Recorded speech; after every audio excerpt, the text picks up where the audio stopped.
85 চনৰ পৰা এজিপিৰ সময়তো আমাৰ গুৱাহাটীৰ 4টা সমষ্টিৰ শাসক পক্ষৰ বিধায়ক আছিল তৰুণ গগৈৰ সময়তো আমাৰ 4টা সমষ্টিত শাসক পক্ষৰ বিধায়ক আছিল এতিয়া তৃতীয়বাৰৰ বাবে হয়তো আকৌ গুৱাহাটীত 4টা সমষ্টিত অলপমান সলনি হ'ল ডিলিমিটেশনৰ পিছত কিন্তু এতিয়াও আমাৰ ডিমুৰে ধৰিলে আমাৰ এতিয়াও আছে মিনাল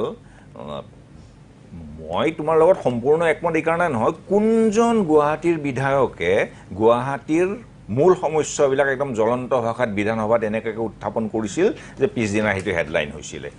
গুৱাহাটীৰ যেহেতু বিধায়ক কেজন শাসক পক্ষৰ হয় তেওঁলোকে শাসক পক্ষৰ বিৰুদ্ধে বা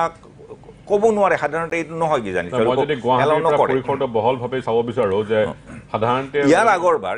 দুজন এতিয়া আৰু ইমান ভাল মেণ্ডেট এজন পাৰ্টিৰ কাৰণে ইয়াতকৈ আৰু মেণ্ডেট ভাল হ'ব লগা একো নাই ইয়াৰ আগতে উজনি অসমখন গোটেইখন কেইটা মাত্ৰ কেইটামান মাত্ৰ মই পাহৰিলোঁ মাত্ৰ 6টা হপাই কংগ্ৰেছৰ হাতত আছিল বাকীখিনি বিজেপিৰ হাততে আছিলে গতিকে ইয়াৰ আগৰবাৰনো শিৱসাগৰ ডিব্ৰুগড় তিনিচুকীয়াৰ কথা কোনে উত্থাপন কৰিছিল বিধানসভাত প্ৰশ্নটো সেইটো নহয় মানে মই ভাবোঁ যে যিকোনো এজন বিধায়কে তেওঁ যদি শাসক পক্ষৰ হ'ব তেওঁ যদি তেওঁৰ সমষ্টিটোত এটা সমস্যা আছেও সেইটো বিধানসভাত মুকলিকৈ কোৱাতকৈ তেওঁ হয়তো এখন হেৰি পেলাই মুখ্যমন্ত্ৰীক জনাবলৈ বেছি বেলেগকৈ অলপ কৰিব যাতে সেইটো মিডিয়ালৈ নাহে মানে অসমত মিনাল বিধানসভাত বিৰোধীৰ ভূমিকা বা বিদেশী বিধায়কে যিখিনি ভূমিকা লয় তাতকৈ প্ৰধান ভূমিকা লয় তুমি যিটো কৈ আছা মিডিয়াই সেইটো প্ৰিণ্ট মিডিয়া হওক ইলেক্ট্ৰনিক মিডিয়া হওক টেলিভিশ্যন হওক আৰু আজিকালি এইটো অলেখ পৰ্টেল হৈছে ছ'চিয়েল মিডিয়া হৈছে এইটোহে এক ধৰণৰ বিৰোধীৰ ভূমিকা পালন কৰে আৰু তাৰপিছত তুমি কোৱাৰ নিচিনা মিনাল আমাৰ ভৱিষ্যতটো এতিয়া অসম বিধানসভাটো বাদ দিয়া ভাৰতৰ সংসদো নহয় এতিয়া আমাৰ ভৱিষ্যতটো দুটা জায়গাত নিৰ্ভৰ কৰে এটা হ'ল কেলিফৰ্নিয়াৰ টেক কোম্পানীকেইটা বিগ ডেটা কোম্পানীকেইটা আৰু এটা হ'ল হৰমুজ প্ৰণালীৰে জাহাজখন পাৰ হৈ আহিবনে নাহে ইৰাণ আৰু ট্ৰাম্পৰ যুদ্ধখন শেষ হ'ব নেকি জাহাজখন আহিব নেকি কাৰণ যেনেকৈ আমি জানো যে ইউৰিয়াটো এটা পেট্ৰলিয়াম প্ৰডাক্ট গেছ ক্ৰেক কৰি পেলাই ইউৰিয়া বনায় তুমি কোৱাৰ নিচিনাকৈ যদি ইউৰিয়া নাহে ভাৰতৰ খেতি কি হ'ব যদি ভাৰতৰ খেতি নহয় তুমি কোৱাৰ নিচিনাকৈ যদি 40-50 নকওঁৱেই মই যদি 20% যদি উৎপাদন কমি যায় বজাৰত কি অৱস্থা হ'ব গতিকে মই নাভাবোঁ মই অসম বিধানসভাত আজি প্ৰথম দিন মই 126 জন বিধায়ককে অভিনন্দন জনাইছোঁ বিশেষকৈ আমি হেৰিৰ কথা তামিলনাডুৰ কথা কৈ আছোঁ একে সময়তে কিন্তু হিমন্ত বিশ্ব শৰ্মাকো মই সমানে কৃতিত্ব দিওঁ কিন্তু তেওঁ এজন সন্মুখৰ পৰা নেতৃত্ব দি পেলাই আজি 102খন আসনৰ আনিছে অসমৰ ইতিহাসত প্ৰথমবাৰ নেকি এইটো 126ৰ 102খন গতিকে হিমন্ত বিশ্ব শৰ্মাকো তেওঁৰ এই বিজয়ৰ বাবে মই অভিনন্দন জনাইছোঁ মই ব্যক্তিগতভাৱে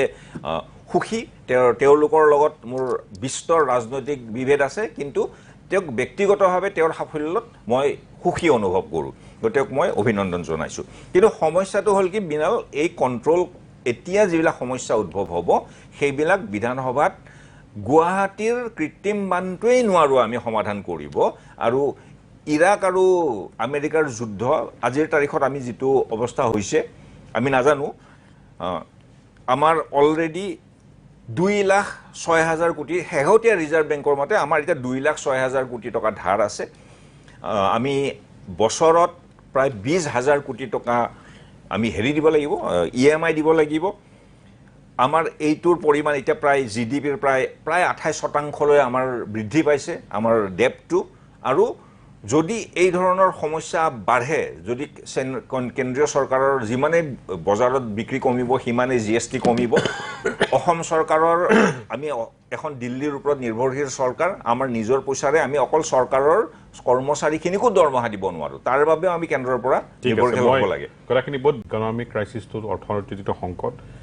প্ৰধানমন্ত্ৰীয়ে নিজে যিটো কথা কোৱাৰ পিছতে আমি আৰম্ভ কৰিলোঁ জানিবৰ কাৰণে দুবাৰ ক'লে দুদিনত আৰু তাৰপিছত লাহে লাহে দেখিবলৈ পালোঁ বিপদজনকৰ পৰা ভয়ংকৰ ঘটনা অতি ভয়ংকৰ ঘটনা এই কথাটো এতিয়া মই বিখ্যাত এতিয়া সুৰজিত ভাল্লা তেওঁ IMFৰ ডাইৰেক্টৰ আৰু প্ৰধানমন্ত্ৰীয়ে নিজে এপইণ্ট কৰা প্ৰধানমন্ত্ৰী EACৰো আছিলে তেওঁ লিখিছে যে BJP is winning the elections but losing the economy এইটো বৰ বিখ্যাত এটা প্ৰবন্ধ লিখিছে ইণ্ডিয়ান এক্সপ্ৰেছত তেওঁ এতিয়া চেয়াৰপাৰ্চন অফ টেকনিকেল নিজেই মুখ্য প্ৰধানমন্ত্ৰীৰ একদম ঘনিষ্ঠ সুৰজিৎ ভাল্লা এতিয়া কথাটো কি হ'ল যে you are doing perfectly well একো ইয়াতকৈ আৰু ভাল হ'বলৈ কোনো পলিটিকেল পাৰ্টীয়ে 7 জনমতো আশা কৰিব নোৱাৰে 102টা পাৰ্টীত অৰ্থনীতি সংকটৰ সময়ত তোমালোকৰ গোটেই বস্তুটোৰ মূল ষ্ট্ৰাকচাৰটো হৈ পৰিছে বেনিফিচিয়াৰী তেওঁলোকে তোমাক ভাল পায় তোমালোকে এটা ট্ৰেনজেকশ্যনেল আহি গ'ল এইটো যদি কিমান দিনলৈ ছাষ্টেইন কৰিব যদি এই ধৰণৰ অৰ্থ দিছে কুৱেশ্যন মই তোমাৰ পৰা একেবাৰে আনচাৰ একেদিনাখনে আশা নকৰোঁ কাৰণ নাইদাৰ তুমিও ইকনমিক্সৰ মানুহ নহয় ময়ো ইকনমিক্স মানুহ নহয় আৰু আমি নাজানো যে এইটো কণ্ট্ৰল কিমানত আছে আৰু কণ্ট্ৰলটো ইয়াৰ কোৱাৰ নিচিনাকৈ আমাৰ প্ৰজনে কোৱাৰ নিচিনাকৈ হৰমুজ মানে ইৰাণ আৰু আমেৰিকাৰ যুদ্ধ ইৰাণ আমেৰিকাৰ যুদ্ধ চলাই আছে ইজৰাইলৰ নিৰ্দেশ মানে মোছাদ ভাবিলে ভয় লগা কথা এটা বহুত বেছি হাই লেভেলৰ কথা এটা গতিকে তথাপি at the and of the day তোমাৰ গাঁওখন তুমি গোলাঘাটৰ তোমাৰ ঘৰৰ কাষৰ গাঁওখনত থকা সেই মানুহগৰাকীৰ পইচাটো মাহে মাহে পইচা পোৱাটো এটা ডাঙৰ ঘটনা তাকে কোনো ইলেকশ্যনত দেখিছোঁ 3 মাহ 4 মাহ পিছত যদি সেইটো নোপোৱা হ'ব লগা এটা অৱস্থা আহি যাব পাৰে নেকি আৰু পালে তোমালোকে পলিটিকেলি কিমান অসুবিধা হ'ব পাৰে তোমালোকৰ কাৰণে মৃণাল দা কথাটো এনেকুৱা একদম ক্লিয়াৰ এটা ক'লোঁ যে প্ৰথম কথা অৰুণোদয় ধন বা যিবিলাক সামাজিক ন্যায় প্ৰতিষ্ঠাৰ কাৰণে চৰকাৰে যিখিনি আঁচনি লৈছে সেই আঁচনি কোনো এটা আঁচনি বন্ধ নহয় বৰংচ আঁচনিসমূহ অধিক সফল আৰু সবল হ'ব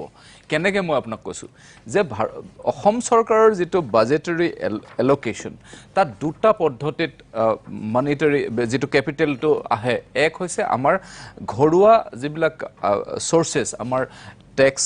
টেক্সে কওক বা অন্যান্য ইণ্ডাষ্ট্ৰিয়েল ছেক্টৰত আমাৰ যিটো ইনভেষ্টমেণ্ট তাৰ পৰা প্ৰফিট আৰু আমি ভাৰত চৰকাৰৰ পৰা আমাৰ যিটো GST আমাৰ যিটো পৰ্চন সেই পৰ্চনটো মিলাই পেলাই আমাৰ কথাটো আহে আৰু তাত মই আজি 2 দিনৰ আগতে প্ৰাক্তন বিত্তমন্ত্ৰীগৰাকীৰ ওচৰত মই কথা বতৰা পাতিছিলোঁ তেতিয়া তেওঁ মোক অৱগত কৰিছিলে যে আমাৰ নিজা চ'ৰ্চত ইনকম হয় 45,000 লাখ কৰোৰ তো গতিকে আমাৰ 45,000 যি কৰোৰ্ছৰ যিটো আমাৰ নিজা উৎপাদন পাৰ মান্থ গতিকে আমাৰ এই যিবিলাক সামাজিক ন্যায় প্ৰতিষ্ঠাৰ কাৰণে যিখিনি আঁচনি দিয়া যায় সেইখিনি আমাৰ নিজা চ'ৰ্চৰ পৰা দিয়া যায় বাকী হ'ল যিখিনি আমি দীৰ্ঘম্যাদী আঁচনি যিখিনি লোৱা হৈছে দলং নিৰ্মাণ আপোনাৰ বিভিন্ন ইনফ্ৰাষ্ট্ৰাকচাৰেল ডেভেলপমেণ্ট যিবিলাক কৰা হৈছে ৰাস্তা নিৰ্মাণ যিবিলাকে প্ৰডাক্টিভ ছেক্টৰত কাম কৰা হৈছে যিখিনিয়ে ভৱিষ্যতৰ দিনত আমাৰ অৰ্থনৈতিক ক্ষেত্ৰখনকে কওক সামাজিক ক্ষেত্ৰখনকে শক্তিশালী কৰিব সেই ইনফ্ৰাষ্ট্ৰাকচাৰেল ডেভেলপমেণ্ট অৰ্থাৎ অন্তঃগাঁথনি উন্নয়নৰ কাৰণে যিটো এজ পাৰ দ্য পলিচি আৰু as per the within the limit আমাৰ লোন বা কেন্দ্ৰীয় সাহায্য লোৱা হৈছে গতিকে এইখিনি বস্তুৱে গতিকে আমাৰ অসমৰ কাৰণে মাননীয় মুখ্যমন্ত্ৰী ডক্টৰ হিমন্ত বিশ্ব শৰ্মা ডাঙৰীয়াৰ যিটো নীতি যে দুয়োফালৰ পৰা তাক আৰ্ণ কৰিব পৰা যায় আপুনি যদি চাই NRLত আমাৰ ইনভেষ্টমেণ্ট হৈছে গতিকে NRLৰ আমাৰ প্ৰফিট গেইন হৈছে তো এনেকুৱা ধৰণে আমাৰ বিভিন্ন ক্ষেত্ৰখনত কাম কৰা হৈছে যাৰ ফলত ইকনমিক ষ্টেবিলিটিৰ কাৰণে বুজাইছে যে social justice is a scheme. সেইখিনি কোনো কাৰণে বন্ধ নহয় কোনো কাৰণে বন্ধ নহয় দাদা আৰু এটা খালি মই আপোনাক প্ৰথমতে আপুনি যিটো উনুকি আছিলে সেই কথাটো কৈ মানে যেতিয়াই সমস্যা আহে তেতিয়াই এটা সম্ভাৱনাও আহে আপোনাক মই কৈছোঁ 2019 চনৰ কথা 2019 চনত যেতিয়া আমাৰ খুব কোভিড আছিলে সেই সময়ত আমাৰ অনলাইন ব্যৱস্থা আছিলে এই যে আদালতত আজি যিখন নটিফিকেশ্যন আহিলে তাৰ ফচলটো হৈছে 2019 চন এই কোভিডৰ সময়ত আপোনাক মই এটা কথা কওঁ আগতে আপুনি দেখিছিলে নে এই জেলৰ পৰা মানুহখিনি নিম্ন আদালতলৈ ট্ৰায়েল কোৰ্টলৈ গাড়ীত লৈ আনে নহয় সেইটো আজিকালি ক'তো নেদেখে কেলে নেদেখে জানে আজিকালি চব জেলৰ পৰা অনলাইনত তেওঁলোকক প্ৰডিউচ কৰা হয় ব্যৱস্থা হল নে এতিয়া আদালতে সেই 19 চনতে সিদ্ধান্ত লৈছিলে সুপ্ৰিম কোৰ্টৰ সিদ্ধান্ত যে ফুল বেঞ্চৰ সিদ্ধান্ত যে আমি 100% ডিজিটেলাইজেশ্যনত আমি যাব লাগে আদালত আৰু তাৰ এটা এই যে সমস্যাটো আহিছে তাত এটা সম্ভাৱনা বিচাৰি পাইছে সুপ্ৰিম কোৰ্টে আৰু যাৰ কাৰণে আজি গুৱাহাটী হাইকোৰ্টৰ ফুল বেঞ্চৰ সিদ্ধান্তৰ যিটো নটিফিকেশ্যন আহিছে তাত 2টা দিন থ্ৰু ভিডিঅ' কনফাৰেন্সিং আমাৰ কোৰ্টবিলাক হ'ব কাৰণ ভিডিঅ' কনফাৰেন্স ইতিমধ্যে আমাৰ অধিবক্তাসকলো ৰেডি হৈছে যে নিজৰ স্ক্ৰীন বনাই তেওঁলোকে যাতে ভিডিঅ' কনফাৰেন্সত খুব সুবিধা হয় অলৰেডি আমাৰ বেছি সুবিধা হয় কাৰণ ৰিচাৰ্চটো মোৰ ঘৰতে আছে কাৰণ মোৰ লাইব্ৰেৰীটো মোৰ ঘৰত আছে গতিকে মই ঘৰৰ পৰা কেছ কৰোঁতে যিকোনো মুহূৰ্ততে মই মোৰ সময় অপচয়টোও নহয় কাৰণ কোৰ্টত গৈ মই ৰৈ থাকিব লাগিব কোৰ্টত গৈ সময়মতে মোৰ কেছটো আহিব কেতিয়াবা ডিলে হৈ যাব গতিকে মোৰ নিজৰ চেম্বাৰত আছো অন্য কাম কৰি আছো সেই সময়তে মই আহিছো গতিকে এই যে আপুনি এইটো অৰ্থনৈতিক সংকটৰ কাৰণে এইটো ব্যৱস্থা কৰা নাই আচলতে এই যে সমস্যাটো হৈছে তাত সম্ভাৱনাটো উলিয়াবৰ কাৰণে আদালতে এইটো এটা পজিটিভ লাইনত কাম কৰিছে গতিকে আপুনি যেটো কথা কৈছে যে এটা খুব আতংকৰ সৃষ্টি হ'ব এই ধৰণৰ কথা এটো নহয় এটো এই সমস্যাটোৱে এটা সম্ভাৱনা এটাটো আহিছে মই মোৰ প্ৰশ্নটো হেতু নহয় মানে আজি চৰকাৰৰ আজি বিধানসভাৰ প্ৰথম দিনা মই জয়ন্তৰ লগত মানে বিতৰ্কটো যাব বিচাৰ নাই মোৰ কথা হ'ল যে আজি যেটো পৰ্যায়ত আমি আছো আমি দি আছো যদি অৰ্থনৈতিক সংকট আহে যেটো সংকট আহিব পাৰে বুলি প্ৰধানমন্ত্ৰীয়ে কৈছে যে এই দশকটো বিশ্বৰ বাবে এটা আপদৰ দশক যদি কমি যায় যদি আৰু জয়ন্তই যেটো কথা কৈছে যে আমি হিতাধিকাৰী আঁচনিৰ গোটেই পইচাখিনি আমি নিজৰ টকাৰে যাওঁ সম্পূৰ্ণ ভুল তথ্য আমি আঁচনিবিলাকৰ কাৰণে সম্পূৰ্ণৰূপে কেন্দ্ৰৰ ওপৰত নিৰ্ভৰশীল এইটো আমি বেলেগ এদিন পাতিব পাৰোঁ অসম চৰকাৰে এতিয়ালৈ 2,06,000 কোটি টকা ধাৰত আছে গতিকে মই কোনটো কথা কৈ আছো এই ইনফ্ৰাষ্ট্ৰাকচাৰৰ কাৰণে নহয় এটো ইনফ্ৰাষ্ট্ৰাকচাৰ ডেভেলপমেন্টৰ কাৰণে কৰা হৈছে হেতু কেগৰ ৰিপৰ্ট আছে যে আনপ্ৰডাক্টিভ কামত ইউজ হৈছে গোটেই কথাখিনি কেগৰ ৰিপৰ্ট আছে হেতু ভিতৰ কলে মই আৰু আমাৰ ডেপ্ট is 27.9% of the state GDP মই কোনটো কথা কৈছো যদি কমি আহে যদি 4 মাহ বা আজি পৰা 5 মাহ পিছত যদি বিলো 23 হ'ব লাগে আজি বিলো 23 এই অপটিকটো আজি বিজেপিৰ এই অপটিক্স খেনি যে প্ৰধানমন্ত্ৰীয়ে কৈ দিলে পিছদিনা মানুহে চাইকেল চলাব আৰম্ভ কৰিলে আৰু সেই ভিডিঅ' বিলাক তেওঁলোকৰ নিজৰ প্ৰচাৰ মাধ্যমেৰে গোটেই ভাৰতৰ মানুহক দেখুৱাই দিলে এই অপটিক্সেৰে এই ক্ৰাইচিছ মেনেজ কৰিব নোৱাৰি নহব যদিহে কমি যায় গ্ৰোথটো যদি কমি যায় অপটিক্সেৰে নহয় অকেল চলোৱাৰ ইলেক্ট্ৰিক ভেহিকেল চোৱাৰ বাছত অহা যোৱা কৰাৰ যেটো অপটিক্স চেষ্টা কৰা হয় হি অপটিক্সেৰে ৰিয়েল ক্ৰাইচিছটো সম্ভালিব পৰা যাব নে সময় মাত্ৰ 1 মিনিট আছে মুঠেই নহয় এইটো এটা মানে কি কয় দেখুৱাবলৈ কৰা হৈছে সেইটো এটা সাধাৰণ কথা সেইটোৱে এই সমস্যাটো কেতিয়াও সমাধান নহয় যেটো আমাৰ সংকট আহিছে হয় কিছুমান ঠিকই কৈছে যে কিছুমান সংকট আহিলে আমি শক্তিশালী হওঁ সমস্যা আহিলে আমি শক্তিশালী হওঁ কাৰণ মানুহৰ স্বভাৱে হেতু হৈছে যে সমস্যা বা প্ৰত্যাহ্বানৰ সৈতে যুঁজ দিয়াটোৱে মানুহৰ মানে হেতু প্ৰকৃতি